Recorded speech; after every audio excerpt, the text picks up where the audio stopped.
I like being outside. I like doing stuff that other people just can't do. It's a hard job. Makes you feel like a big deal.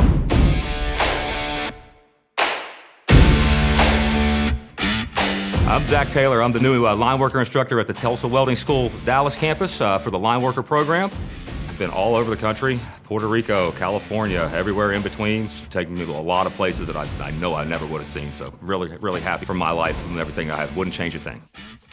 It is nice to help people. It's a sense of accomplishment when you get it done, when you turn on a whole neighborhood and everybody comes out and starts clapping or having a party. It's pretty cool.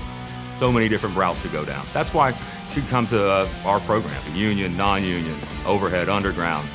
It's endless in this trade. Looking forward to having everybody come to Tulsa Welding School, Dallas campus for the line worker program. Stop by. It's going to be exciting. Getting started June 26th. Come on down, show you around.